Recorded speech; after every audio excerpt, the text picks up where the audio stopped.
For today's video ay magluluto ako ng black meat. So yung black meat ko pala ay galing po yan sa isda na malaki. Ayan. So para siyang karne. Ayan, kung nakikita nyo, para siyang karne, pero isda po yan siya. Isda ng napakalaking tuna. Ayan, so, ang luto po ko niyan, ano kang ginagawa is, minarinate ko po siya sa toyo, kalamansi, paminta, at saka kunting panlasa. Ayan, minarinate ko po yan siya ng 1 at 2 oras. Pagkatapos niyan, ay kapag namarinate mo na siya ng 1 at 2 oras, ay ipiprito mo na po siya. Ipiprito mo siya ng half cook lang. Pagkatapos ay pagkatapos mo lahat maprito ay mag-isa ka ng sibuyas at saka bawang. Ayan, pagkatapos isunod mo yung naprito mo ng black meat. Ayan, so pagkatapos niyan ay igigisa mo siya at saka yung pinagkababaran mo ng ng isda kanina, yun din yung ipang sasabaw mo. Ayan. So yun, titimplahan mo siya para na siyang steak. Ayan, steak na yung nangyayari.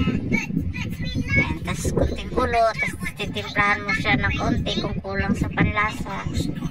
Ayan, napakasarap siya, mataba siya.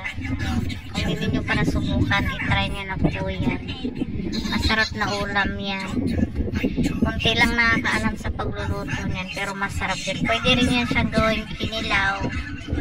Eh, masarap din sa kinilaw. Ayan. Pumunta na kayo ng palengke, hanapin nyo na yan yung black meat ng tuna.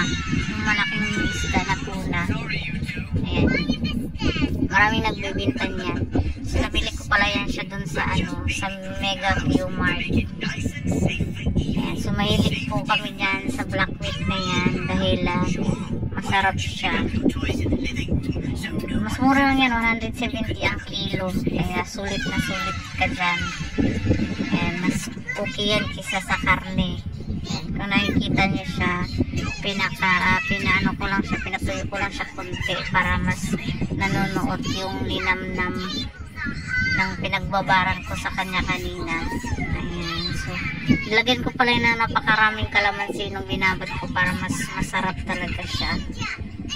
Ayan, so hindi pa nakasubok niyan ay subukan nyo na yan. Masarap po yan siya, hindi ka magsisisi. So parang nagluto ko lang ng pork steak, ganon din yan siya, fish steak, kaso binabad ko nga lang yan siya. So, thank you for watching po. Happy eating. Bye.